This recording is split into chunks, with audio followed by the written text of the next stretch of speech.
क्योंकि कई बार पहले भी, अभी कुछ दिनों पहले की ही बात है, एक बहन जी ने फ़ोन किया और फ़ोन कर कर कहा कि आप योग के ऊपर बहुत बोलते हैं। मेरी आपसे रिक्वेस्ट है कि कृपया भक्ति को समझाने का प्रयास भी करें। फ़ोन पे उनसे चर्चा हुई और मैंने उन्हें कह दिया कि भई भक्ति योग में कोई अंतर नहीं है। ठीक, अगर आप पानी को कहिए H2O और उसे कहिए वाटर या पानी, तो कितना अंतर है? H2O जो है वो थोड़ा साइंटिफिक नेम हो गया। H2O जो है वो थोड़ा-सा साइंटिफिक नेम हो गया, टेक्निकल वर्ड हो गया। और जो पानी है, जो वाटर है, वो एक बोलचाल की भाषा में जो हम बोलते हैं, वाटर कहते हैं पानी को। तो H2O और वाटर में कितना फ़र्क है? बस उतना ही फ़र्क है योग और भक्ति में। योग एक वैज्ञानिक दृष्टि से दिया हुआ नाम है, ठीक? और भक्ति, ऐसा नहीं कि भक्ति वैज्ञानिक दृष्टि से दिया हुआ नाम नहीं है, भक्ति भी है, परंतु भक्ति ज़्यादा व्यावहारिक है। अर्थात भक्ति शब्द का प्रयोग व्यावहारिकता में अधिक है। इतना ही फ़र्क है योग और भक्ति का, कोई विशेष फ़र्क नहीं है। आज हम इस विषय को समझने का प्रयास करेंगे कि भक्ति क्या है और आत्मा पर अनुसंधान क्या है, भक्ति क्या है और आत्मा पर अनुसंधान क्या है। इन दो विषयों को ही हम चर्चा में लेंगे और इन दोनों विषयों के बीच में संबंध क्या है, इन दोनों विषयों के बीच में संबंध क्या है, वह भी समझने का हम प्रयास करेंगे। तो आत्म अनुसंधान, सेल्फ एनालिसिस या सेल्फ रिसर्च, एनालिसिस का मतलब हो जाएगा विश्लेषण, आत्म विश्लेषण, आत्म अवलोकन। लेकिन आत्म अनुसंधान, स्वस्वरूप अनुसंधान, स्वस्वरूप बोधेन, शास्त्रों में जो शब्द प्रयोग हुआ है, तो विवेक चूड़ामणि में भी इस विषय को आगे के श्लोकों में लिया गया है। तो विवेक चूड़ामणि के अंदर हमने यह देखा कि ब्रह्म ज्ञान का अधिकारी कौन है, ब्रह्म ज्ञान का अधिकारी कौन है, ब्रह्म ज्ञान का साधन क्या है। तो ब्रह्म ज्ञान के साधन में साधन चतुष्टय की चर्चा आती है। कल हमने साधन चतुष्टय पर चर्चा पूरी सुनी है, ठीक, जिसमें कि विवेक है, वैराग्य है, साधन में षट संपत्ति है, षट संपत्ति में शम दम उपरति तितिक्षा समाधान मुमुक्षता, यह 6 चीजें षट संपत्ति में आती हैं। और चौथा साधन है मुमुक्षता, मुमुक्षता अपने आप में साधन है। चौथा साधन मुमुक्षता है, षट संपत्ति में शम दम उपरति तितिक्षा समाधान और श्रद्धा, यह षट संपत्ति है। और मुमुक्षता जो है वो स्वयं ही चतुर्थ साधन है।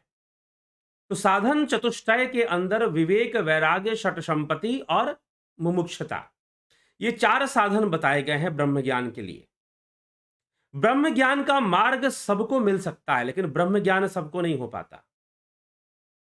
ब्रह्म ज्ञान का मार्ग सबको मिल सकता है, लेकिन उसका फल, वो उसका लक्ष्य सबको प्राप्त नहीं होता, ठीक है। तो ब्रह्म ज्ञान का मार्ग ही मिलता है। उस मार्ग पर जो विवेक से, वैराग्य से, षट संपत्ति से, मतलब शम दम उपरति तितिक्षा श्रद्धा और समाधान, ये 6 षट संपत्ति का प्रयोग करते हुए, विवेक वैराग्य का प्रयोग करते हुए और मुमुक्षता, जिनके अंदर मुमुक्षता है, ये साधन रूप में प्रयोग होते हैं। और साथ ही साथ जो तर्क वितर्क में कुशल हो, वैराग्यवान हो, विवेकवान हो, सत्य नित्यानित्य विवेक बोध जिसको हो, ऐसा व्यक्ति अधिकारी होता है, ब्रह्म ज्ञान का अधिकारी बनता है। तो ब्रह्म विद्या का अधिकारी कौन है, इस पर भी हमने चर्चा कर लिया।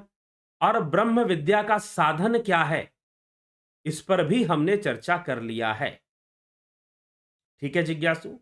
तो अब इसी श्रृंखला में बातें आगे बढ़ेंगी और हम चर्चा करेंगे कि आत्म अनुसंधान क्या है, आत्मा का अनुसंधान क्या है, आत्मा का अनुसंधान, और फिर भक्ति क्या है। तो स्वयं को जानने की प्रक्रिया, स्वयं को जानने की जो प्रक्रिया है, वही तो आत्मा का अनुसंधान है। क्या आप शरीर हैं? उपनिषदों में आत्म अनुसंधान पर बहुत सारी बातें लिखी गई, आत्मा के अनुसंधान पर बहुत सारी बातें लिखी गई। क्या यह शरीर है? क्या हम शरीर हैं? क्या हम इंद्रियां हैं? क्या हम मन हैं? और क्या हम बुद्धि हैं? क्या हम चित्त हैं? क्या हम अहंकार हैं? क्या हम बुद्धि हैं? क्या हम तीन गुण हैं? क्या हम पंचभूत हैं? क्या हम तन्मात्राएं हैं? हम क्या हैं? मनोबुद्धि अहंकार चित्तानि नाहं शिवोहम शिवोहम शिवोहम शिवोहम। ठीक।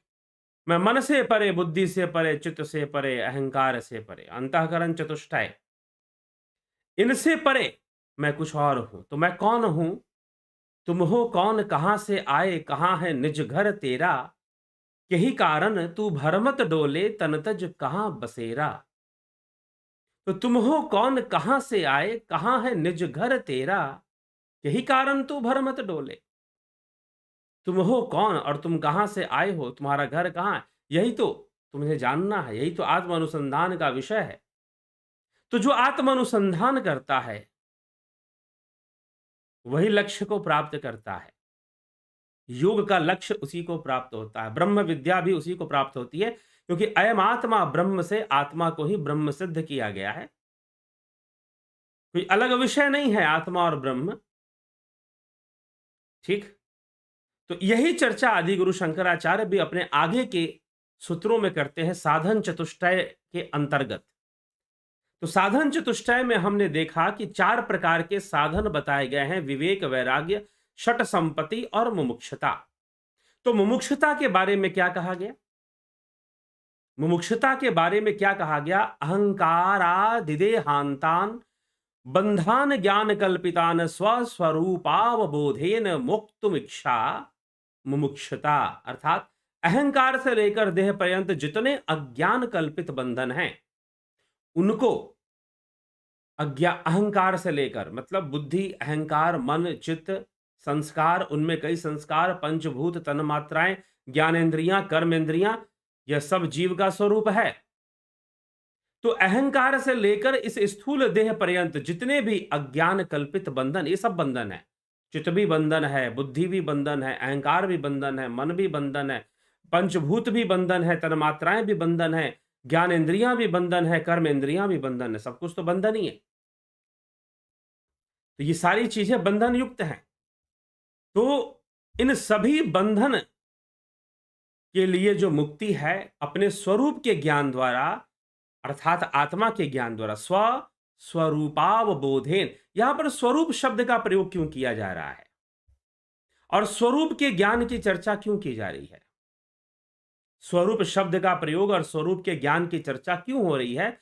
इसलिए हो रही है क्योंकि स्वरूप शब्द ज्यादा स्पष्ट है, आत्मा शब्द से स्वरूप ज्यादा स्पष्ट है। महर्षि पतंजलि भी तद्रष्टु स्वरूपे अवस्था नाम की चर्चा वो करते हैं, स्वरूप में स्वरूप की अवस्था की बात वो करते हैं। आदि गुरु शंकराचार्य भी यहां पर स्वस्वरूप बोधेन शब्द का प्रयोग करते हैं कि स्वयं से स्वयं के भीतर स्वस्वरूपावबोधेन मुक्तुमिच्छा मुमुक्षुता। मुमुक्षुता क्या है? अहंकार से लेकर देह पर्यंत जितने भी अज्ञान कल्पित बंधन हैं, उनको अपने स्वरूप के ज्ञान द्वारा, उन सभी बंधनों को अपने स्वरूप के ज्ञान द्वारा काट देना, नष्ट कर देना। अर्थात आत्मज्ञान के द्वारा, अपने स्वरूप के ज्ञान द्वारा उन सभी बंधनों को काट देना ही, काट देने की जो इच्छा है, उन सभी बंधनों को अहंकार से लेकर अहंकारादि देहांतान बंधान ज्ञान कल्पितान, अहंकार से लेकर देह पर्यंत जितने भी अज्ञान कल्पित बंधन हैं, उन सभी बंधनों को स्वरूप के ज्ञान से खंडित कर देना, काट देना, उन बंधनों को तोड़ देने की जो तीव्र इच्छा है, जो विविदिशा है, वही मुमुक्षुता है। वही मुमुक्षुता है, उसी को मुमुक्षुता कहते हैं, जो कि दुर्लभ है। आदि गुरु शंकराचार्य ने कहा कि दुर्लभम त्रय में वेद देवानुग्रह हेतुकम मनुष्यत्वम मुमुक्षत्वम महापुरुष संश्रय। कि दुर्लभ है, तीन चीज है, मनुष्यता दुर्लभ है, उसके बाद मुमुक्षुता दुर्लभ है, और महापुरुष का आश्रय दुर्लभ है। तो ये दुर्लभ वस्तुएं बताई गई हैं। तो दुर्लभता में मुमुक्षुता आती है, तो इसीलिए मुमुक्षुता क्या चीज है? अहंकार से देह पर्यंत जितने भी अज्ञान कल्पित बंधन हैं, उन सभी बंधनों को स्वरूप के ज्ञान से, स्वस्वरूपावबोधेन, आदि गुरु शंकराचार्य, स्वरूप के ज्ञान से उनको खंडित कर देने की जो तीव्र इच्छा है, वही मुमुक्षुता है, वही मुमुक्षुता है। अब मुमुक्षुता मंद भी हो सकती है, किसी के अंदर मोक्ष प्राप्ति की बड़ी तीव्र इच्छा हो, किसी के अंदर थोड़ी सी इच्छा हो। तो अब उसके बारे में आदि गुरु शंकराचार्य कहते हैं कि कैसे फिर सफलता मिलेगी भाई, अगर कम है मुमुक्षुता तो। क्या कहते हैं? तो वो कहते हैं कि मंद मध्यम रूपापि वैराग्येन क्षमादिना प्रसादेन गुरु सेयम प्रवृद्धा सूयते फलम। वह जो मुमुक्षुता है, किसी के अंदर मंद होती है, किसी के अंदर मध्य होती है, मध्यम होती है। मंद मध्यम रूपापि वैराग्येन क्षमादिना प्रसादेन गुरु सेयम प्रवृद्धा सूयते फलम। अर्थात किसी की मुमुक्षुता मंद होती है, मध्यम होती है, लेकिन तीव्र नहीं होती। मोक्ष कामना तो है, मोक्ष प्राप्ति की इच्छा तो है, लेकिन उसमें तीव्रता नहीं है, उसमें बेचैनी नहीं है कि आदमी उसके बिना रह ही ना सके। ठीक है, मोक्ष के बिना। तो जब ऐसी मुमुक्षुता नहीं है, मंद मुमुक्षुता है या मध्यम मुमुक्षुता है, तो भी वैराग्य तथा शम आदि षट संपत्ति और गुरु की सेवा, गुरु कृपा से मिल जाने से, अगर मान लीजिए कि मुमुक्षुता थोड़ी सी भी है, उसमें अगर वैराग्य का सहयोग मिल जाए, शम दम आदि षट संपत्ति का सहयोग मिल जाए, और साथ में गुरु का अनुग्रह भी प्राप्त हो जाए, गुरु की सद्भावना, गुरु की कृपा भावना, कृपा दृष्टि भी अगर हो जाए, मतलब कि आपके मुमुक्षुता से अगर गुरु के अंदर थोड़ी प्रसन्नता आ जाए, तो निश्चय ही वो कृपा दृष्टि डाल देंगे, उनकी प्रसन्नता अगर जुड़ गई तो अगर ऐसा हो जाए, तो निश्चय ही फिर क्या होने वाला है, आपको सफलता मिल जाएगी, ब्रह्म ज्ञान के मार्ग पर आपको सफलता मिल जाएगी, ऐसा कहा जा रहा है। फिर आगे कहते हैं कि वैराग्यम च मुमुक्षुत्वम तीव्र यस्य तो विद्यते तस्मिन्ने वार्थवन्तः स्यु फलवन्तः शमादयः। जिस पुरुष में वैराग्य और मुमुक्षुता तीव्र होती है, उसी में शमादि चरितार्थ और सफल होते हैं। लेकिन यह भी साथ में कह दिया गया, ठीक है, अगर मंद मुमुक्षुता है और उसमें गुरु कृपा हो जाए आपके ऊपर, वैराग्य भी अगर साथ में समर्थन वैराग्य का मिल जाए, तो आपको सफलता मिलनी शुरू हो जाएगी। लेकिन अगर वैराग्य भी तीव्र हो, मुमुक्षुता और वैराग्य दोनों का तीव्र होना दुर्लभ है, सबके अंदर नहीं होता। कई बार मुमुक्षुता तो होती है लेकिन वैराग्य नहीं होता। लेकिन सबसे बड़ी चीज क्या है, देखिए, आदि गुरु शंकराचार्य का जो विषय है, यहां पर मुमुक्षुता ही महत्वपूर्ण विषय है। मुमुक्षुता का होना ही सर्वोपरि है, सर्वोपरि है, ये ध्यान रखिए। मुमुक्षुता मतलब क्या है कि अहंकार से लेकर देह पर्यंत जितने भी अज्ञान युक्त बंधन हैं, उन सभी बंधनों को स्वरूप के ज्ञान से, स्वरूप के ज्ञान से खंडित करने की जो तीव्र इच्छा है, तोड़ो कारा तोड़ो, कारा कारा से बाहर निकलने की जो तीव्र इच्छा है, ठीक, बंधन से मुक्त होने की, सांसारिक यह जो इंद्रियों का बंधन है, अहंकार से देह पर्यंत। क्योंकि कई बार हम मोक्ष की बातें, छोटी सी जुबान आदमी बड़ी बड़ी बातें बहुत आसानी से कह जाता है, बड़ी बड़ी बातें बहुत आसानी से कह जाता है। तो मोक्ष शब्द का मुंह से प्रयोग कर लेना बड़ा आसान है कि ऐसा कर लो तुमको मोक्ष मिल जाएगा, वैसा कर लो तुमको मोक्ष मिल जाएगा। अरे भाई, पहले यह तो समझो मोक्ष किस चिड़िया का नाम है, पहले तो यह तो समझो, क्यों, क्या मोक्ष करना, मोक्ष प्राप्त करके भला करना ही क्या है, क्यों तुम्हें मोक्ष प्राप्त करने की आवश्यकता है। तो फलाने महात्मा जी ने कह दिया कि भाई ऐसा पूजा करवा लो मोक्ष हो जाएगा, काशी में चले जाओ मोक्ष हो जाएगा, तीर्थ यात्रा कर लो मोक्ष हो जाएगा। हाँ, ठीक है।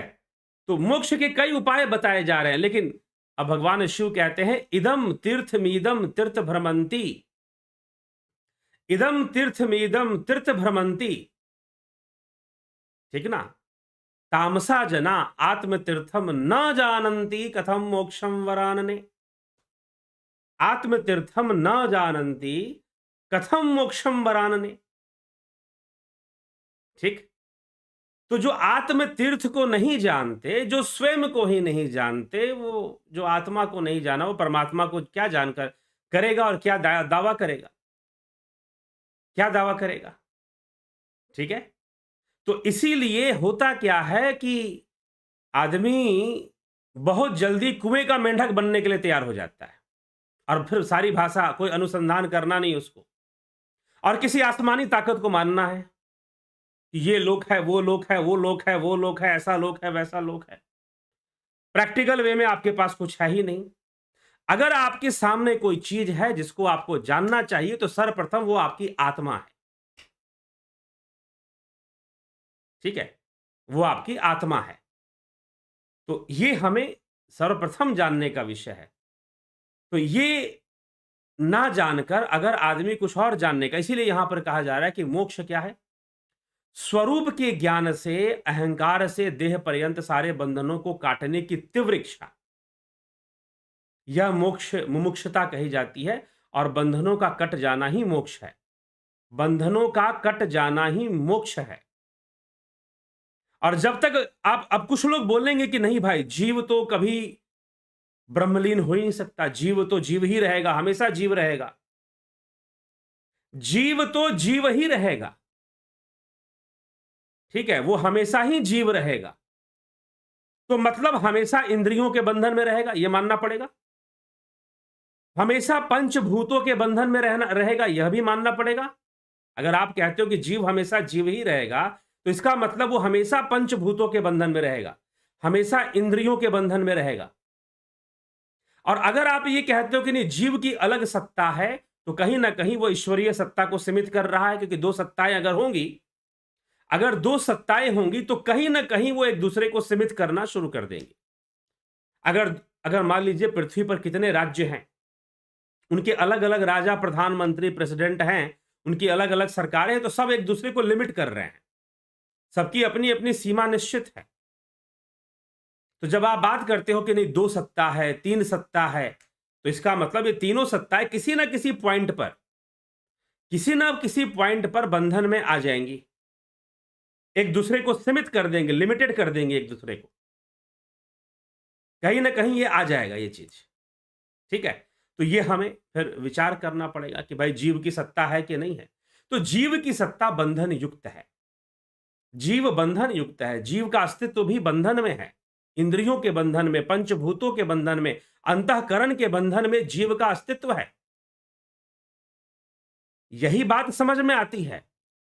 बाकी अगर कोई बात, क्योंकि देखिए मैं जो यहां बात बोलता हूं किसी का पक्षधर नहीं हूं, कौन किस मत से जुड़ा हुआ है, कौन गौड़िया मठ से जुड़ा हुआ है, कौन जो है आर्य समाज से जुड़ा हुआ है, ठीक है भैया। अगर आपने बिना रिसर्च किए, without any research, personal research, किसी की किताब पढ़कर ही नहीं मात्र मान लेना, आपका व्यक्तिगत बिना रिसर्च के, अनुसंधान किए, उस तर्क पर गए, आप जब मानते हैं कि जीव की सत्ता है, तो कैसे जीव की सत्ता है? और यह विचारधारा विकसित कब हुई है? तो यह भी आपको थोड़ा सा गौर करना पड़ेगा कि यह विचारधारा कब विकसित हुई है। तो जीव का जो अस्तित्व है वह बंधन युक्त है, बंधन में होने के कारण ही जीव जीव है, बंधन में होने के कारण ही जीव जीव है, ठीक। तो विचार कर ले, अच्छे से समझ ले इस विषय को। तो स्वरूप की उपलब्धि, स्वरूप की उपलब्धि मतलब स्वरूप का ज्ञान होना। स्वरूप का ज्ञान होने का तात्पर्य आत्मा का ज्ञान होना, आत्मज्ञान होना, और स्वरूप ज्ञान के द्वारा जो इस बंधन को काट सकता है, जो इस बंधन को नष्ट कर सकता है, वो मोक्ष की प्राप्ति करता है। इसीलिए कहा गया, इदम तीर्थमिदम तीर्थ भ्रमंती तामसा जना आत्म तीर्थम न जानंती कथम मोक्षम वराणे। बहुत सारे तीर्थों की यात्रा करने वाले वो तामसी लोग जो आत्म तीर्थ को नहीं जानते हैं, मोक्ष उनके लिए नहीं होता, उन्हें मोक्ष की प्राप्ति नहीं हो सकती है। तो आत्मतीर्थ सर्वोपरि हो जाता है।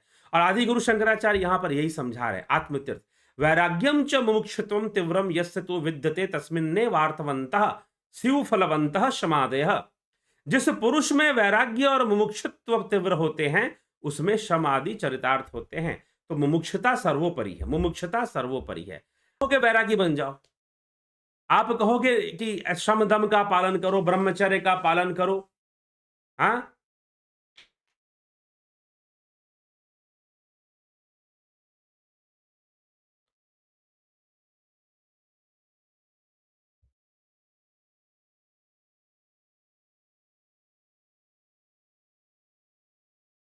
जिज्ञासु मित्रों बहुत बहुत अभिनंदन है आपका दिव्य सृजन स्पिरिचुअल में। और अभी पिछले काफी समय से थोड़ा सी एक गैपिंग हो गई थी, एक जो है गैपिंग हो गई थी क्योंकि इंटरनेट की समस्या थी और इंटरनेट की समस्या के कारण ये थोड़ा सा गैप आपको बफरिंग दिखाई दिया। चलिए हम अपने विषय पर फिर से आते हैं और चर्चा को, क्योंकि महत्वपूर्ण विषय है आज का, महत्वपूर्ण विषय है इसीलिए, नहीं तो गैपिंग थोड़ी लंबी हो गई तो मेरा मन बीच में किया कि चलो अब कल करेंगे इस चर्चा को पूरा, लेकिन विषय महत्वपूर्ण है इसीलिए साथ में ही इसको पूरा कवर करना जरूरी लगा मुझे। और इसी उद्देश्य से फिर से थोड़ी सी बाधा, कुछ टेक्निकल प्रॉब्लम बीच में आई जिससे कि बाधा आ गई थी। चलिए कोई बात नहीं, आगे बढ़ते हैं और विषय को पूरा करते हैं। तो हम चर्चा कर रहे थे आत्म अनुसंधान के ऊपर, आत्मा का अनुसंधान और भक्ति क्या है, इन दो विषयों पर। तो आदि गुरु शंकराचार्य की जो विवेक चूड़ामणि है उस पर यह आधारित चर्चा है और उस पर यह आधारित चर्चा आगे बढ़ रही है। तो विवेक चूड़ामणि आत्मानुसंधान स्वरूप की उपलब्धि, इसकी चर्चा यहां पर की जा रही है। और आदि गुरु शंकराचार्य कहते हैं कि मंद मुमुक्षुता अगर हो और वैराग्य का समर्थन मिल जाए, शम आदि संपत्ति और गुरु कृपा हो जाए तो भी फल की प्राप्ति हो सकती है। नहीं तो तीव्र और वैराग्य, मुमुक्षुता और वैराग्य दोनों अगर तीव्र हो तो उसमें बहुत आसानी से शम दम आदि चरितार्थ हो जाते हैं। फिर वो कहते हैं एतो एतयोर मंदता यत्र विरक्त्व मुमुक्षयो मरौ सलील तत्र क्षमादेर्भा समात्रता। जहां इन वैराग्य और मुमुक्षुत्व की मंदता है वहां पर शम आदि का भी मरुस्थल में जल प्रतीति के समान आभास मात्र ही समझना चाहिए। तो अब यहां पर देखिए कुछ बहुत ही गहरी बात कही जा रही है कि मुमुक्षुता सबसे अधिक महत्वपूर्ण है। जिस व्यक्ति के अंदर मुमुक्षुता तीव्र नहीं है तो उसके अंदर वैराग्य भी तीव्र नहीं आ पाएगा, उसके अंदर शम दम आदि जो षट संपत्ति है, शम दम उपरति तितिक्षा श्रद्धा और समाधान, यह षट संपत्ति कहलाती हैं। तो इन षट संपत्तियों का चरितार्थ होना आसान नहीं हो पाएगा। वो किस प्रकार से होंगे? जैसे मरुस्थल में थोड़ा बहुत जल दिखाई देता है, जैसे मरुस्थल में थोड़ा बहुत जल दिखाई देता है वैसे ही उस व्यक्ति के अंदर वैराग्य दिखाई देगा, थोड़े बहुत जल के समान। वैसे ही उस व्यक्ति के अंदर शम दम आदि चरितार्थ हो पाएंगे, क्योंकि शम दम ब्रह्मचर्य वैराग्य यह सब जबरदस्ती से स्थापित नहीं होते, इनका आचरण जबरदस्ती से नहीं किया जा सकता। जिस व्यक्ति के अंदर, जिस मुमुक्षु के अंदर, जिस जिज्ञासु के अंदर अपने जीवन को अहंकार मुक्त करने की, अहंकार से लेकर देह पर्यंत जितने भी बंधन हैं, देह युक्त कल्पित बंधन जितने भी हैं, उन सबको खंडित करने की तीव्र इच्छा जिसमें आ गई है वो मुमुक्षु है। और जिसको मुक्त होने की तीव्र इच्छा अगर नहीं आई है, अगर वो सही से मुमुक्षु नहीं बन पाया है, तीव्र इच्छा मुमुक्षु मोक्ष प्राप्त करने की अगर उसके अंदर नहीं आ पाई है उस व्यक्ति के अंदर, तो वैराग्य भी हो सकता है कि एक समय पर वैराग्य का उबाल आ जाए, एक समय पर एकदम निष्कलंक ब्रह्मचारी बन जाए वो, एक समय के लिए, कुछ देर के लिए टिक नहीं पाएगा लंबे समय तक, क्योंकि अभी तक मोक्ष की तीव्र इच्छा उत्पन्न नहीं हुई है। मोक्ष की तीव्र इच्छा उत्पन्न नहीं हुई है। तो आदि गुरु शंकराचार्य यहां पर अपना एक दावा दे रहे हैं कि भाई जिसको बंधन मुक्त होने की, अहंकार से लेकर देह पर्यंत जितने भी कल्पित विषयों का बंधन है, उन सभी बंधनों को खंडित कर कर मुक्त होने की जिसकी इच्छा नहीं है, वह वैराग्य का पालन, वैराग्य भी उसमें पनपेगा नहीं। शम शम दम आदि षट संपत्ति भी उसमें कैसे दिखाई देंगी? जैसे मरुस्थल में पानी दिखाई देता है। मरुस्थल में जैसे पानी दिखाई देता है, मरुस्थल में जैसे जल दिखाई देता है, वैसे ही आपको शम दम आदि उस साधक के अंदर, उस जिज्ञासु के अंदर दिखाई देंगे।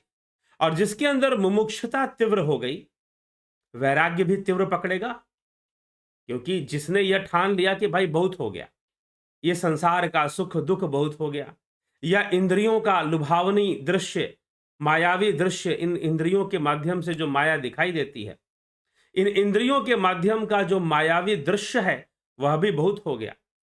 बहुत सुख भोगा, बहुत दुख भोगा, बहुत व्यंजन खाए, बहुत नहीं खाए, बहुत कुछ जीवन में चल रहा है, बहुत धन कमा लिया, फिर भी सुखी तो नहीं हो पाए। और जिसने ये जान लिया, जिसने इस इंद्रियों के रहस्य को समझ लिया कि ये किस प्रकार से भ्रमित करती हैं, किस प्रकार से दुखी करती हैं, तो इनसे, इनके बंधन से मुक्त होना ही उचित है। जिसके मन में जबरदस्ती नहीं, जबरदस्ती तुम मोक्ष के मार्ग पर चलो, जबरदस्ती तुम बैरागी बनो, जबरदस्ती तुम ब्रह्मचर्य का पालन करो। गुरुजी लगे हुए हैं चेलों को जबरदस्ती करवाने में, ठीक है, डंडा मार मार के। तो जबरदस्ती वाली बात नहीं है, मुमुक्षुता जबरदस्ती नहीं आ सकती है। इसलिए मुमुक्षुता दुर्लभ है, मुमुक्षुता महत्वपूर्ण है। अगर आप उच्च कोटि के मुमुक्षु हो जाओगे तो आपके अंदर वैराग्य भी आएगा। आपके अंदर, आपके लिए शम दम उपरति तितिक्षा श्रद्धा और समाधान, इनका पालन करना भी आपके लिए सरल हो जाएगा, अगर मुमुक्षुता आपके अंदर आ गई तो। तीव्र मुमुक्षुता आपके लिए, तो इसीलिए मुमुक्षुता सबसे बड़ा साधन बनती है।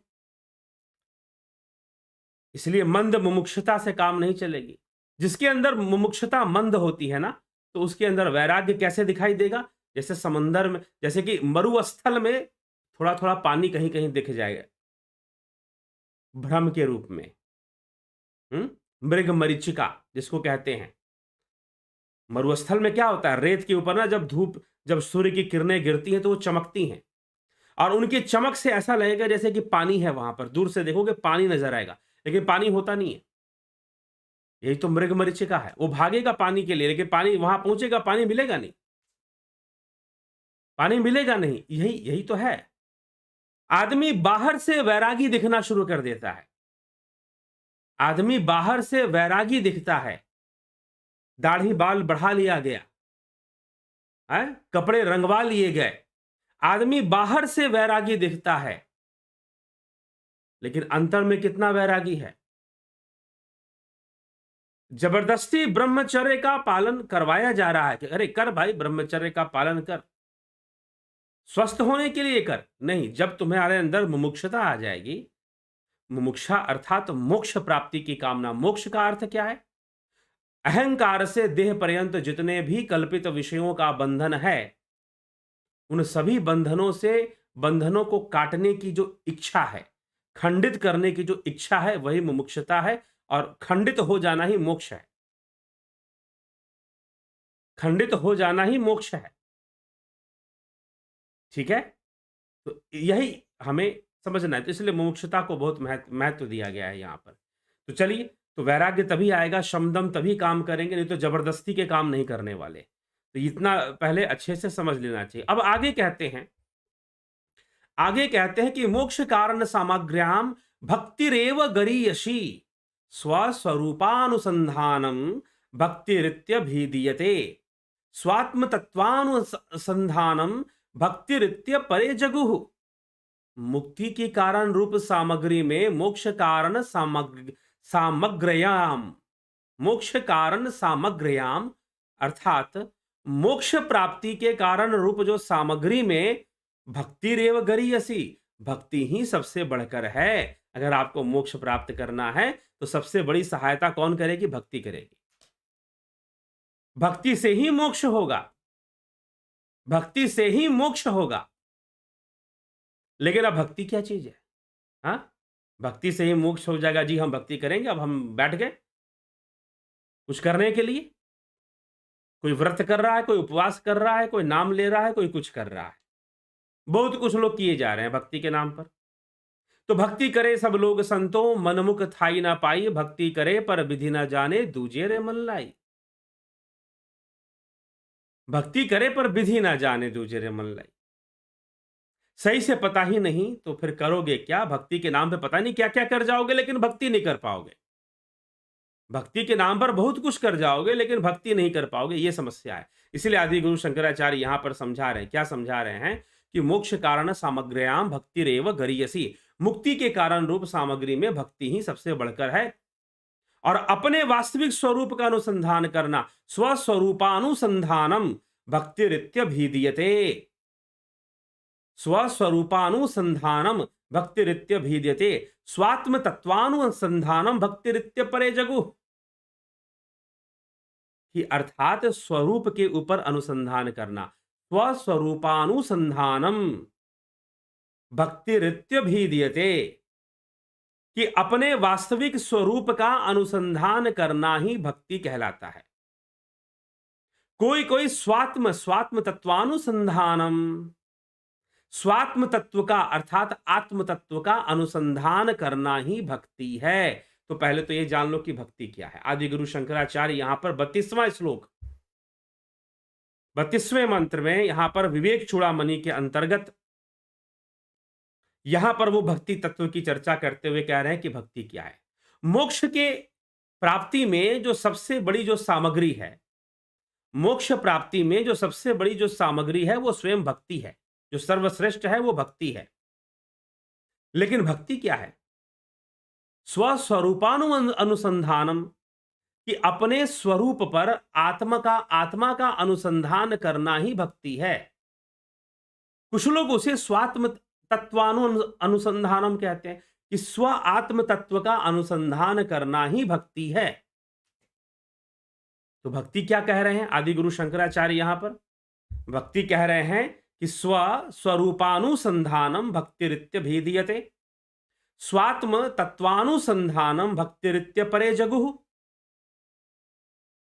स्वात्म तत्व का अनुसंधान ही भक्ति है, वास्तविक स्वरूप का अनुसंधान ही भक्ति है, और स्वात्म तत्व का अनुसंधान ही भक्ति है।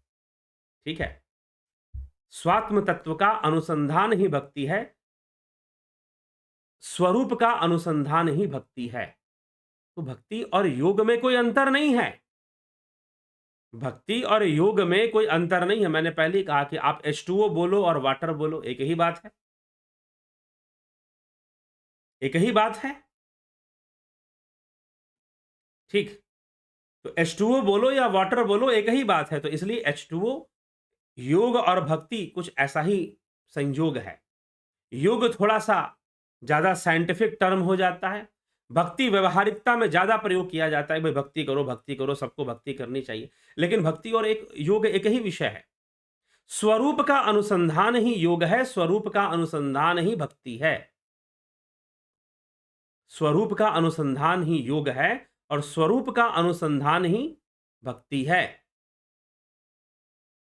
ठीक, इस प्रकार से समझना चाहिए। और यही आदि गुरु शंकराचार्य यहां समझाने में लगे हुए हैं कि भाई भक्ति क्या चीज है। तो वो कह रहे हैं कि वास्तविक स्वरूप का अनुसंधान, स्वस्वरूपानुसंधानम भक्तिरित्यभिधीयते, स्वात्म तत्वानुसंधानम भक्तिरित्यपरे जगु।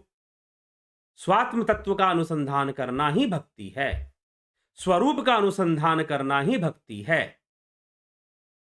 क्योंकि अद्वैत का मुख्य लक्ष्य आत्मा है, आत्मा है। योग का मुख्य लक्ष्य स्वरूप है। अब आप कहोगे कि जी नहीं, भक्ति का लक्ष्य तो वो भगवान जी हैं, वैकुंठ में जो वास करते हैं। वैकुंठ में जो वास करते हैं वो भगवान ही भक्ति का लक्ष्य हैं। तो भगवान तो भगों से संपन्न है, गुणों से संपन्न नहीं है वो, और भगों से संपन्न है। ठीक, ये हमें मानना पड़ेगा। तो गुणों से संपन्न कुछ नहीं होता, गुणों का बंधन होता है, ये ध्यान रखिएगा।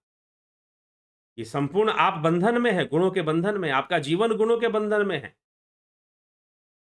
आपका जीवन भी गुणों के बंधन में ही है। ठीक, तो गुणों का बंधन मौजूद है यहां पर, लेकिन जो आत्मा है, जो ब्रह्म तत्व है, वह बंधन से परे है, वह गुणातीत है, वह भावातीत है, इसलिए उसे भावातीत और गुणातीत कहा गया। इंद्रियों से परे है वो। इंद्रियों की सीमा है, इंद्रियां सत्य नहीं देखती। इंद्रियां वही देखती हैं जो इंद्रियों के देखने की क्षमता है। इंद्रियां उससे आगे नहीं देख पाती हैं। इसीलिए संसार कैसा दिखाई देता है, जैसी हमारी इंद्रियां हैं वैसा ही हमें संसार दिखाई देता है। इंद्रियां चश्मा की तरह है। काला चश्मा पहनोगे, काली चीजें नजर आएंगी, काला काला सब पर शेड में नजर आएगा सब कुछ। लाल चश्मा पहनोगे, चीजें लाल नजर आनी शुरू हो जाएंगी। बल्ब के ऊपर आप लाल प्लास्टिक लगा दो, लोग लगा देते हैं, वो लाल रोशनी फेंकने लग जाती है। हरा लगा दो तो हरी रोशनी फेंकेगी, नीला लगा दो नीली रोशनी, पीला लगा दो पीली रोशनी। तो ये इंद्रियों की गति है। इसलिए इंद्रियां जो देखती हैं वह सत्य नहीं है, सीमित है, मिथ्या है, बिल्कुल सही नहीं है। जैसे रज्जु में सर्प की भ्रांति हो जाती है या भ्रम हो जाता है, वैसे ही ये संसार है। इंद्रियों के माध्यम से दिखने वाला संसार वह वैसा ही है। ठीक, क्योंकि इंद्रियों की क्षमता पर निर्भर है, जो भी दिखाई देगा वह इंद्रियों की क्षमता पर निर्भर है। ये यहां पर विषय आ जाता है कि इंद्रियों की क्षमता पर निर्भर है सब कुछ। तो इसीलिए स्वरूप, इंद्रियों से दिखने वाला विषय स्वरूप नहीं है, आत्मा नहीं है। आत्मा इंद्रियों से परे है, इंद्रियातीत है। इसीलिए आत्म अनुसंधान करो, आत्मा ही तुम्हारा लक्ष्य है। अद्वैत में आत्मा ही लक्ष्य है। कोई भगवान, कोई आसमानी ताकत जो ऊपर से बैठा है हमारे ऊपर कृपा बरसा देगा,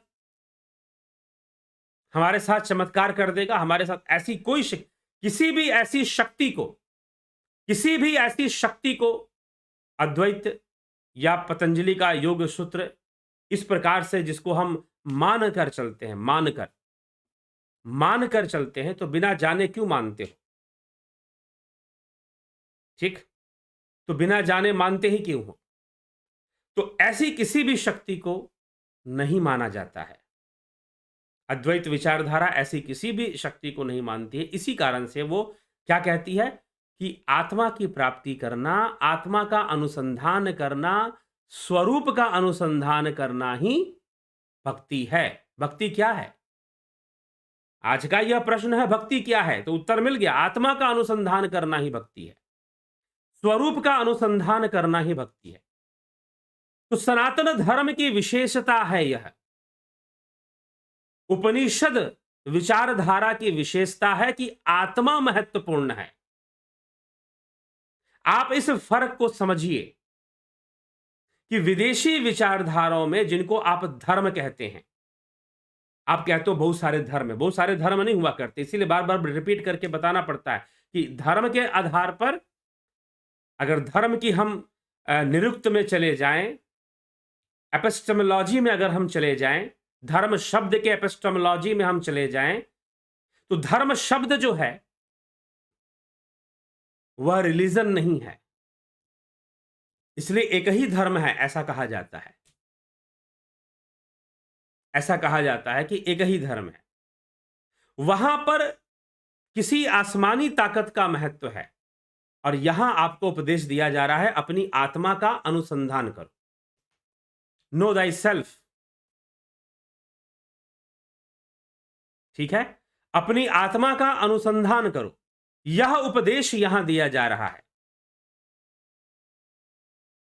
स्वरूप का अनुसंधान करो, आत्मा का अनुसंधान करना ही भक्ति है, स्वरूप का अनुसंधान करना ही भक्ति है। आदि गुरु शंकराचार्य विवेक चूड़ामणि के अंतर्गत किस श्लोक में, तो 32वें श्लोक में 32 नंबर 32वें श्लोक में भक्ति की यह परिभाषा दे रहे हैं कि आत्मा का अनुसंधान करना ही भक्ति है, स्वरूप का अनुसंधान करना ही भक्ति है, और यही सनातन धर्म की विशेषता है। यही सनातन धर्म विश्व की दूसरी मान्यताओं से, जो किसी आसमानी ताकत को मानने में लगे हुए हैं, और ऐसी बात नहीं है, हिंदू समाज में भी बहुत सारे लोग किसी न किसी आसमानी ताकत को मानते हैं, कुछ ऐसी ही सत्ता को मानने में जो लगे हुए हैं। आत्मा का अनुसंधान छोड़ दिया, आत्म तीर्थ को छोड़कर जो भटक रहे हैं, और आत्मा का अनुसंधान छोड़कर जो भटक रहे हैं, भला वो कैसे उनको सनातनी कैसे कहा जाए? तो इसीलिए आदि गुरु शंकराचार्य यहां पे कह देते हैं कि आत्मा का अनुसंधान करना ही भक्ति है। तो आप भक्ति कर रहे हो कि नहीं कर रहे हो, या भक्ति के नाम पे कुछ और कर रहे हो, ये बता दो। आत्मा का अनुसंधान चल रहा है कि नहीं चल रहा है? अगर आत्मा का अनुसंधान चल रहा है तो समझो कि भक्ति हो रही है, अन्यथा भक्ति के नाम पर लोग आजकल बहुत कुछ कर रहे हैं। लोग गांजा पीकर भी बोलेंगे हम भक्ति कर रहे हैं, ठीक है? तो भक्ति के नाम पर आजकल बहुत कुछ चल रहा है। आप विचार करें, यहां पर मैंने ये शास्त्र प्रमाण आपको दे दिया है। आत्म अनुसंधान करना ही भक्ति है, स्वरूप अनुसंधान करना ही भक्ति है।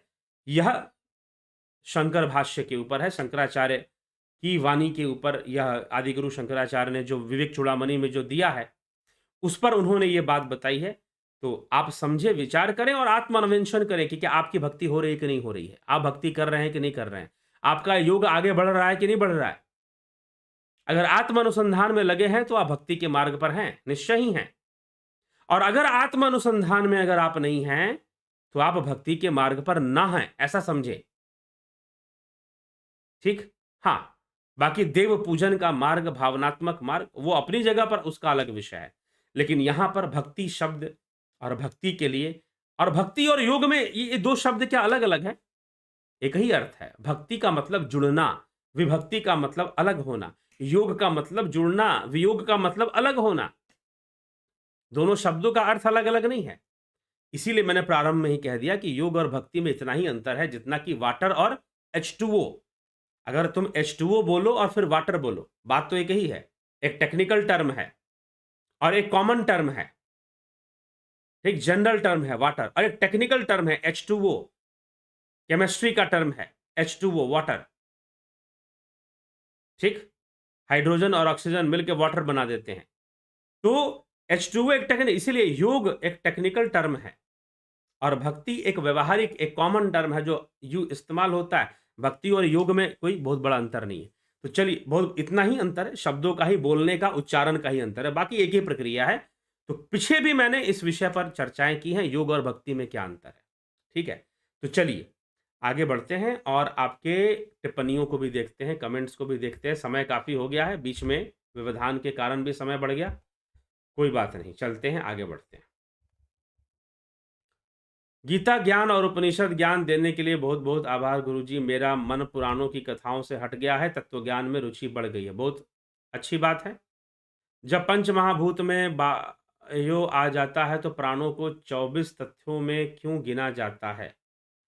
पंच महाभूत में बायो आ जाता है, बायो शब्द किसके लिए आप प्रयोग कर रहे हैं? और नहीं जी, पंच महाभूत भी 24 तत्वों के अंतर्गत है। 24 तत्वों में पंच महाभूत भी आ जाते हैं। बुद्धि, अहंकार, मन, चित्त, फिर पंच ज्ञानेंद्रियां, पंच कर्मेंद्रियां, पंचभूत और पंच तन्मात्राएं, इनको मिलाकर 24 तत्व होते हैं। 5वां 25वां पुरुष है, ठीक? तो पंच महाभूत भी 24 तत्वों के में 5 तत्व ये भी आते हैं। मुमुक्षु श्री कृष्ण क्या जन्म से ही सेल्फ रियलाइज थे, या उनको गुरु संदीपनी ने आत्मज्ञान का मार्ग दिखाया? वो जन्म से भी सेल्फ रियलाइज थे क्योंकि वो जन्म सिद्ध थे, इसी कारण से वो सिद्ध भी थे। लेकिन जो आत्मज्ञान की जो प्रक्रिया है गुरु के द्वारा, उससे भी वो जुड़े, उसको भी उन्होंने प्राप्त किया। चंदन जना जी, भारतीय हिंदू देर नबो जागरानेर अलय अलौकिक करार जनय आप कोटि कोटि धन्यवाद जी। धन्यवाद आपका। सत्यम एवं जयते। श्रीमद् भगवद गीता का मुख्य उद्देश्य सार क्या है जिससे मनुष्य उस मार्ग पर आगे बढ़ पाए?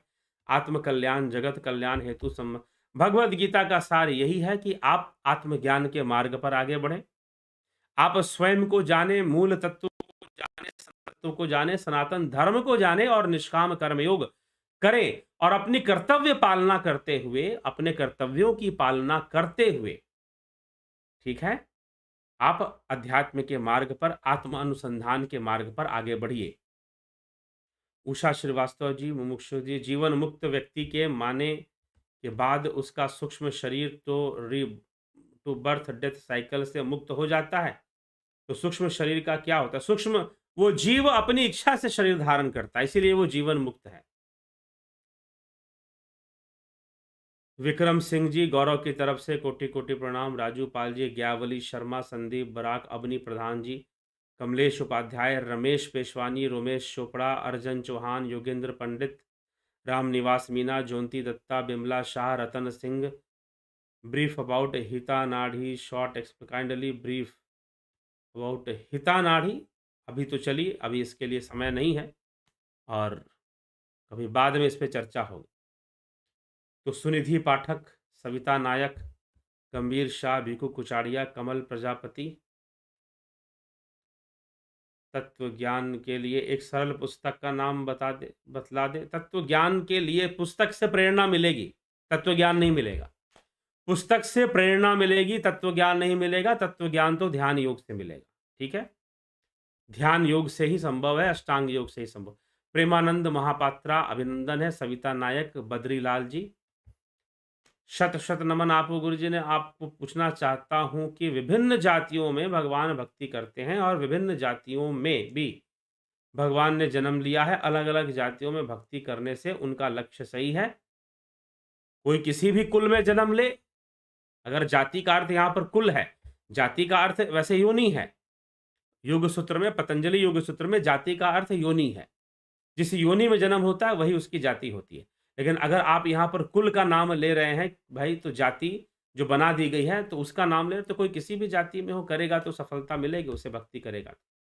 अनिल कुमार, पिंटू वासवा, अमृत शुक्ला, गीता देवी, मायावादी भाष्य सुनीले हुई, सर्वांश, कमलेश खैरनार जी, रजनेश बर्फानी जी, ओम ओम ओम, किसी को गले लगाना चाहिए, ओम परम प्रकाश, ठीक है जी। Vinod Kumar Sharma, Jitendra Sahu, Sanjay Kumar, Smita Sawant, the real fact, Niti Sinha ji, Sharmanand Pandit ji, Virendra Mishra, best friends, Harish Dangwal, Smita Sawant. आपकी आवाज नहीं आ रही है, अब तो आवाज आ रही होगी, आवाज तो क्लियर है फिलहाल। हाँ, बीच में गड़बड़ हो गया था, इंटरनेट कनेक्शन का डिस्कनेक्शन हो गया था। चलिए, जयप्रकाश यादव, महात्मा में ऐसा समझता हूं, जयप्रकाश यादव जी कुछ कहना चाहते हैं। समझता हूं कि परमात्मा का ज्ञान है तभी ध्यान व उसके आगे की क्रियाएं संभव है। क्या मेरी समझ उचित है? परमात्मा का ज्ञान का क्या तात्पर्य है, ये बताइए।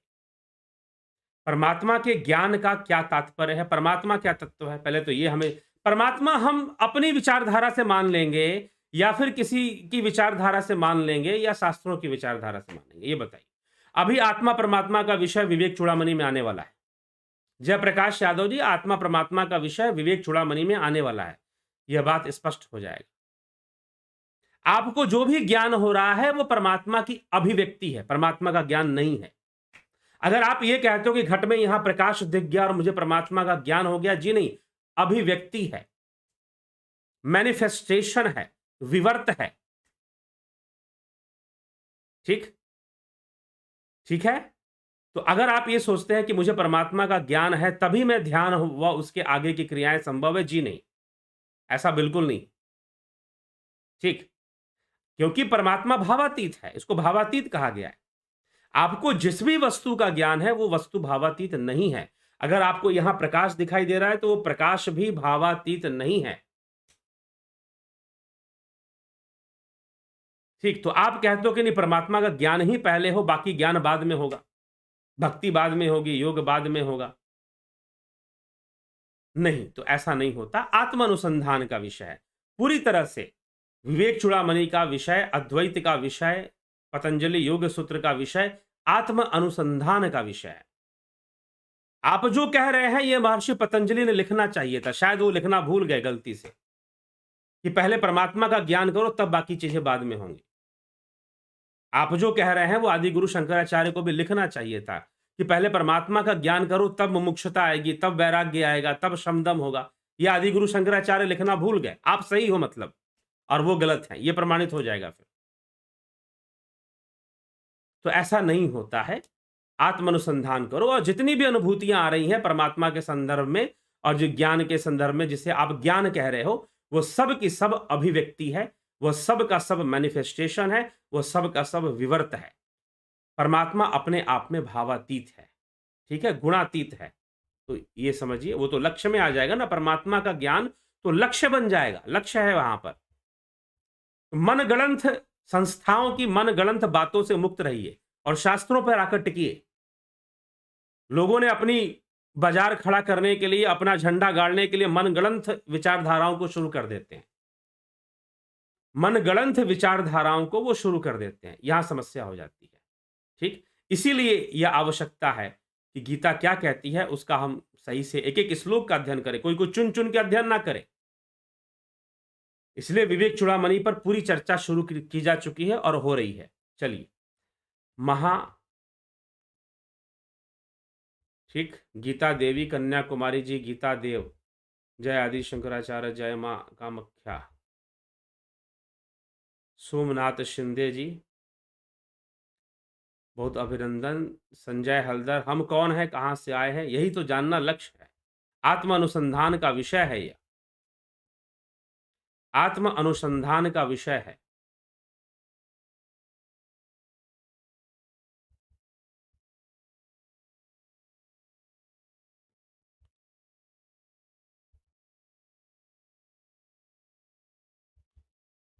हाँ, निराकार परमात्मा के भक्त कम क्यों हैं? कोई निराकार परमात्मा की भक्ति का उपदेश ही नहीं है तो कहां से होंगे?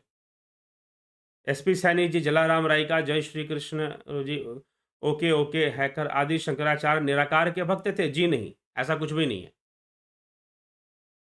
आत्म अनुसंधान का क्या मतलब? आत्म अनुसंधान का मतलब ही है ध्यान योग के द्वारा जो हम अपनी गहराई में उतरते हैं। ध्यान योग के द्वारा जो हम अपने गहराई में उतरते हैं, अपनी सूक्ष्मता को जानते हैं, यह आत्म अनुसंधान का विषय है, स्वरूप की प्राप्ति का विषय है। यही निधि ध्यासन का विषय है। निधि ध्यासन का उद्देश्य है आत्मा को जानना, आत्म अनुसंधान, अपने शुद्ध स्वरूप को जानना।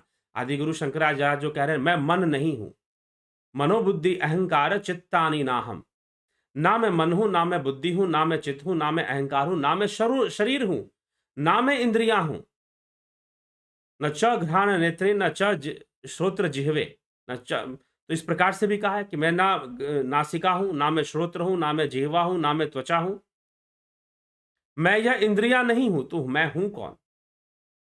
यह जो है विषय कि मैं कौन हूं, इसको जानना ही आत्मानुसंधान।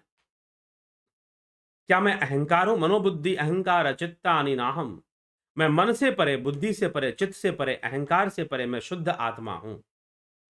इसको रटना नहीं, हाँ, इसका चिंतन ठीक है, परंतु ध्यान योग के द्वारा इसका अनुसंधान करना, ध्यान योग के द्वारा अपनी चेतना के शुद्ध अवस्था में पहुंचना, जहां इंद्रियों की मलिनता नहीं है, यह आत्म अनुसंधान का विषय है।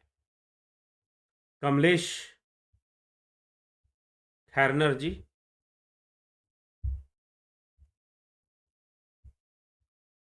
चलिए, अनुसंधान का अर्थ बताने की कृपा करें। संस्कृत अनुसंधान का जो अर्थ है, आत्मा का अनुसंधान, अर्थात उस पर काम करना, एक तरह का उस पर संधान करना। ठीक, अनुशासन का क्या अर्थ होता है बताइए? अनुशासन का क्या अर्थ होता है? योग अनुशासन का विषय है, जो स्वयं के ऊपर स्वयं के द्वारा शासन किया जाए, वह अनुशासन है। तो अनुसंधान का अर्थ भी है स्वयं का संधान है, आत्मा के ऊपर रिसर्च करना अनुसंधान का विषय है। नंदुरी पद्मा जी, आदि कुशवाहा जी, गुरुजी, तंत्र और योग में क्या डिफरेंस है? तंत्र और योग में ये दोनों अलग-अलग विषय हैं, पहली बात तो ये है। हाँ, एक दूसरे के पूरक हो सकते हैं। तंत्र मतलब टेक्निक, तंत्र का मतलब है टेक्निक का प्रयोग करना, ठीक? और योग, योग का मतलब है, जो योग है चित्तवृत्ति निरोध करना, स्वरूप की उपलब्धि करना, वो योग का विषय है। ठीक, आगम और निगम क्या है बताया जा चुका है। पहले ही हम इस पर आगम निगम पर पहले ही चर्चा हम कर चुके हैं। ठीक, तो आगम निगम की व्याख्या पहले ही वीडियोस में हो चुकी हैं, आप उसको देख सकते हैं। नंदूरी पद्मा जी, बलवंत सिंह गोहिल जी, शंकर प्रसाद जी।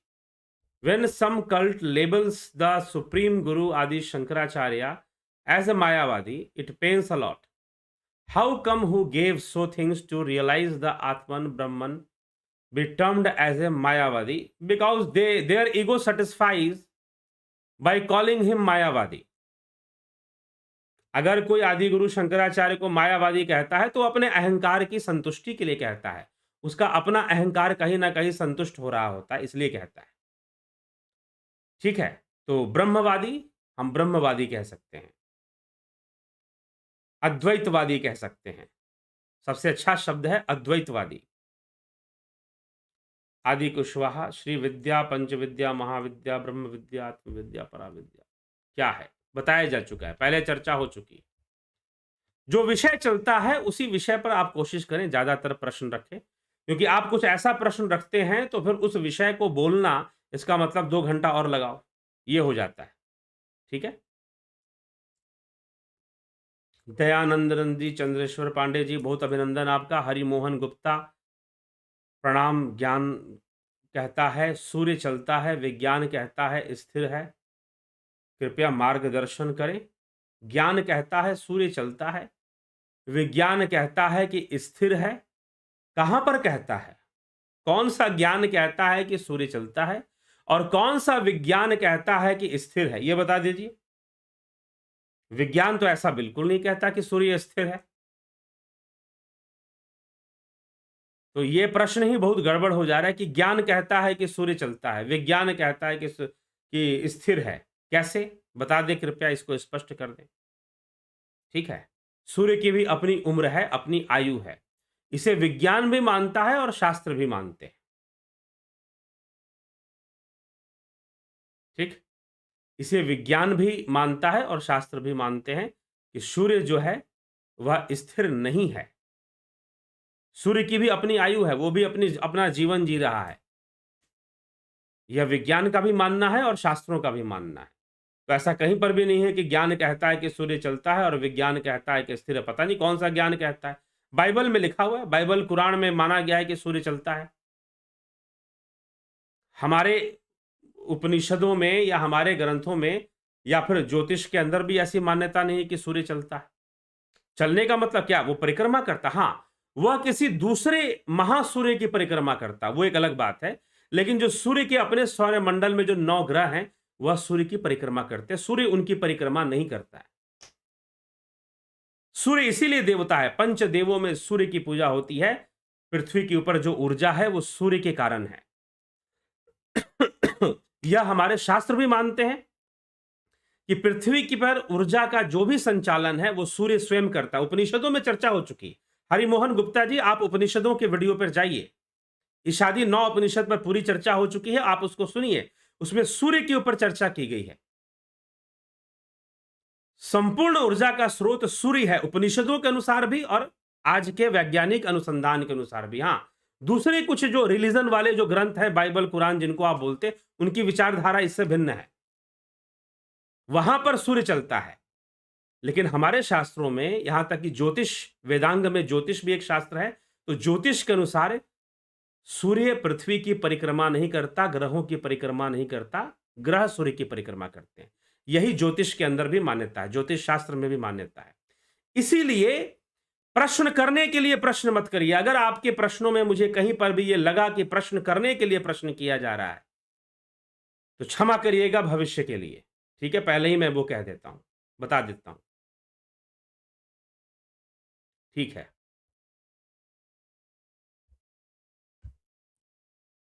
ब्रजेश सिंह जी, क्या आप सदगुरु से डिस्कशन कर सकते हैं? कैसे, किस विषय पर करना है डिस्कशन, बताओ भाई? किस विषय पर सदगुरु से डिस्कशन किया जाए? टॉपिक क्या होगा और क्यों किया जाए? ठीक? तो ये चीज़ है, हो सकता है कि कई विषयों पर उनकी और मेरी विचारधारा एक हो जाए, एक जैसी हो जाए। तो फिर किस विषय पर आप डिस्कशन करेंगे? तो वो विषय स्पष्ट हो तब तो हम उस पे कुछ कह सकते हैं। तो चलिए, इसी के साथ मैं विचारों को यहाँ विराम दूँगा। अगर कल फिर आदिगुरु शंकराचार्य की इस अद्भुत ग्रंथ विवेक चूड़ामणि के अगले विषयों पर हम चर्चा लेकर आएँगे, आगे के विषयों पर चर्चा करेंगे। तो अभी फ़िलहाल आपसे अध्यात्म अध्यात्म तो एक कॉमन विषय है, कॉमन टर्म है अध्यात्म, लेकिन एक विशालता के साथ उसमें उसको समझने का प्रयास करना, वो एक विषय है कि उसमें भी कौन-सा विषय, उसमें भी कौन-सा विषय, अध्यात्म में बहुत सारे विषय हैं, जीव है, आत्मा है, ब्रह्म है, मन है। अध्यात्म के अंदर स्पिरिचुअलिटी भी है, साइकोलॉजी भी है। ठीक, हमारे भारतीय अध्यात्म में साइकोलॉजी भी है, स्पिरिचुअलिटी भी है, सारी चीज़ें आ जाती हैं। ठीक? You will become popular, popular होने के लिए नहीं करना है, ठीक है? पॉपुलर होने के लिए नहीं करना है ब्रजेश सिंह जी। हाँ, कोई निष्कर्ष निकालना है, किसी निष्कर्ष पे पहुँचना है तो अवश्य चर्चा करें, कोई दिक्कत नहीं है। लेकिन पॉपुलर तो बहुत लोग हो जाते हैं।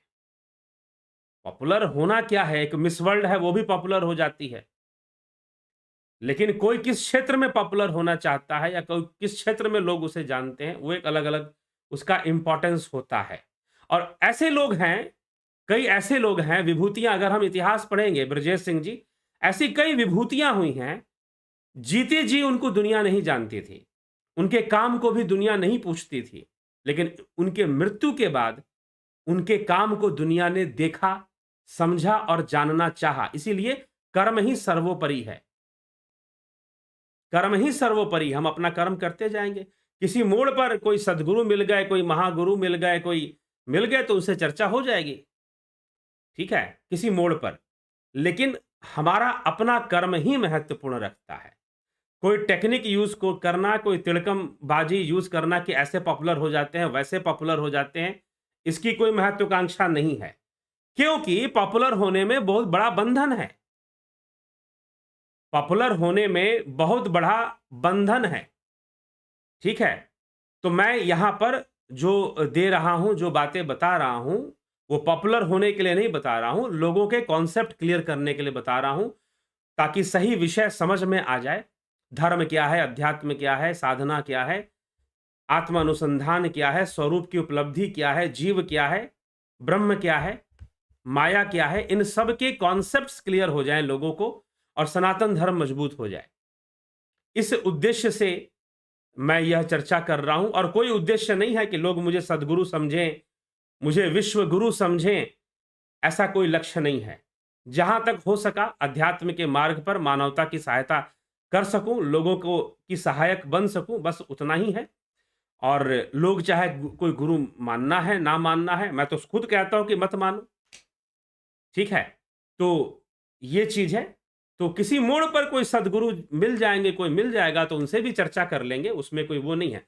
लेकिन कोई पॉपुलर होने की कोई तीव्र इच्छा या पॉपुलर होने की कोई अति जिज्ञासा, ऐसा कुछ नहीं है। हाँ, कोई मिल जाएगा तो बहुत अच्छी बात है, कर लेंगे, कोई करने में कोई दिक्कत नहीं है। लेकिन स्पेशली पॉपुलर होने के लिए करेंगे, ऐसा कोई तीव्र इच्छा नहीं। क्योंकि कोई इच्छा ही नहीं है, क्योंकि साधु होना, संत होना, यह प्रदर्शन का विषय नहीं है, यह वेश का विषय नहीं है। ठीक है? तो इसीलिए मैं तो बार-बार यहाँ पर राजा जनक का नाम लेते रहता हूँ, उनकी पद्धति में मैं विश्वास करता हूँ, राजा जनक की पद्धति में। तो इसीलिए वह साधु संत मैं बन जाऊँ या फिर कुछ ऐसा हो जाए, तो गोस्वामी तुलसीदास जी लिखते हैं, कई कई तरह की बातें उन्होंने साधु संतों के बारे में लिखी हैं। तो सकारात्मक भी लिखी हैं और नकारात्मक भी लिखी हैं, सब तरह से उन्होंने लिखा है। तो इस तरह से कई बातें हैं, तो ऐसा कोई वह नहीं है कि लोग मुझे गुरु मानें और सद्गुरु मानें और कुछ हो जाए, तो ऐसा कोई तीव्र इच्छा नहीं है, ठीक है? कॉन्सेप्ट्स क्लियर हो जाएँ लोगों के, मैं कर पाऊँ, बहुत अच्छी बात है और बहुत सारे हमारे समाज में संस्थाएं और डेरे के नाम पर, संस्थाओं के नाम पर जो चीजें चल रही हैं, बहुत सारी ऐसी चीजें हैं जो लोगों को भ्रमित कर रही हैं, जो सनातन धर्म से तोड़ रही हैं। भक्ति के नाम पर कुछ और कर रहे हैं लोग। इसीलिए आज यहां भक्ति का विषय स्पष्ट करना पड़ा। विवेक चूड़ामणि में भक्ति क्या है यह बताया गया है और उसे स्पष्ट करना पड़ा। ठीक है, तो चलिए आगे बढ़ते हैं और कल चर्चा करते हैं। कल फिर आपसे मिलते हैं। बहुत बहुत आभार आप सभी का।